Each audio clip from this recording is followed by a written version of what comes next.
ایک بابا تھے، بزرگ تھے، اللہ والے تھے. ان کے پاس کوئی آتا تھا تو کھلاتے رہتے تھے. اب ان کی کوئی خاص ایسی کمائی تو کچھ کام دھندا ایسا تھا نہیں. لوگوں سے قرض لیتے تھے، بھائی تو اتنا کھانا بھیج دینا، اتنا چاول بھیج دینا، حساب میں لکھ لو، حساب میں لکھ لو، دیکھا جائے گا. یہ ہو رہا تھا. بابا ہو گئے بیمار، لوگوں کے پیسے بہت چڑھ گئے. اب لوگ ہوئے پریشان کہ بابا پر اتنے پیسے نکلتے ہیں، بابا اس دنیا سے چلے گئے تو ہمارے تو پیسے ڈوبے. تو سب نے پلان بنایا کہ چلتے ہیں بابا کے پاس. سب پہنچے بابا کے پاس. بہت غور سے سنیے گا. بابا کے پاس پہنچے. بابا کیسے ہیں آپ؟ بابا میرا اتنا پیسہ نکلتا ہے. دوسرا بولتا ہے میرا اتنا نکلتا ہے. تیسرا بولتا ہے میرا اتنا نکلتا ہے. بابا نے کہا بیٹھو بیٹھو بیٹھو بیٹھو. سب کو بٹھا دیا. سب بیٹھ گئے. تھوڑی دیر کے اندر ایک گلی میں لڈو بیچنے والے ایک بچے کی آواز آئی. لڈو لے لو، لڈو لے لو، آواز لگانے لگا. بابا نے کہا ذرا اس کو بلا کے لے کے آؤ. اب وہ بیچارہ صبح صبح کا وقت سب بھر کے لے کے نکلا تھا. وہ جو ہے بھاگتا ہوا آیا. بابا نے کہا سب کو کھلا دے. اب وہ سوچا چلو یار مجھے تو آج ایک ایک کر کے بیچنے کی چھٹی ہو گئی، سب کو کھلا دوں گا، ایک ہی ٹائم میں سب بک جائے گا، میری ماں بھی خوش ہو جائے گی. اب سب کو جب کھلا دیا اس نے تو کہتا ہے 15-20 منٹ برداشت کیا، پھر کہتا ہے بابا پیسے تو دو.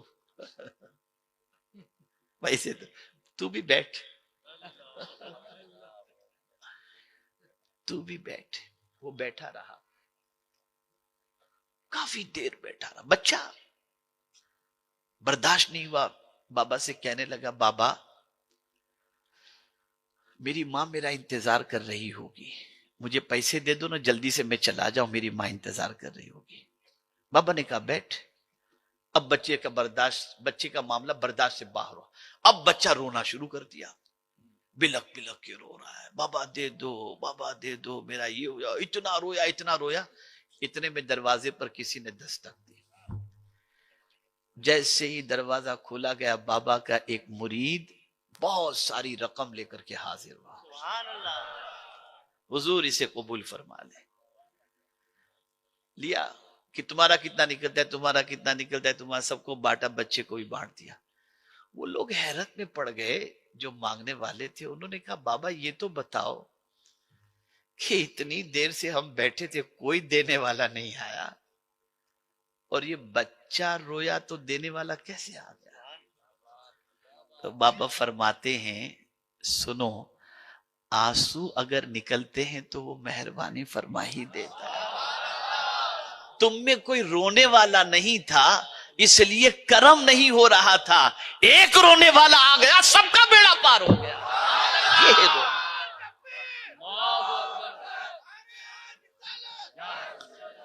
سب کا بیڑا پار ہو گیا. اور اسی لیے قرآن نے کہا فَلْيَضْحَكُوا قَلِيلًا وَلْيَبْكُوا كَثِيرًا. ہنسو کم اور رو زیادہ. یہاں تو میمیکری آرٹسٹ کے پروگرام کراتے ہیں لوگ کہ تاکہ لوگ خوب ہنسیں، تاکہ دل مردہ ہو جائے. آپ کو معلوم ہے ڈپریشن کا علاج کیا ہے؟ ایک چھوٹا سا ہر ایک کے گھر میں واقعہ ہوتا ہے. کسی کے گھر میت ہو جائے،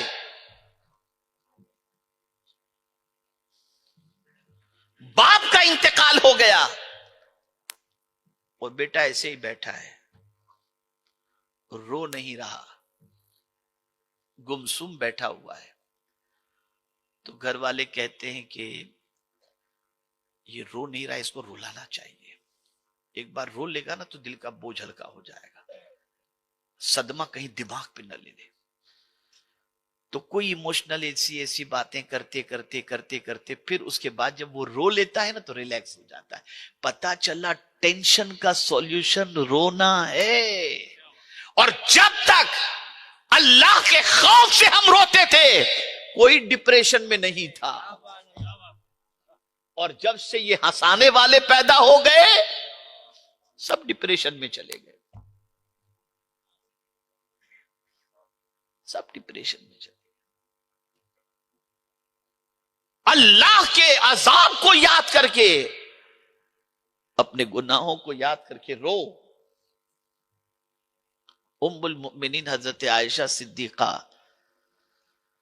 رضی اللہ تعالی عنہا نے آقائے کریم صلی اللہ علیہ وسلم سے دریافت فرمایا، یا رسول اللہ صلی اللہ تعالی علیہ وسلم، کیا کوئی ایسا بھی ہے جس سے قبر میں سوال بھی نہ ہو؟ سرکار نے فرمایا، ہاں عائشہ، وہ بندہ مومن جو اپنے گناہ کو یاد کر کے روتا ہو، اللہ اس سے قبر میں سوال بھی نہیں پوچھے گا۔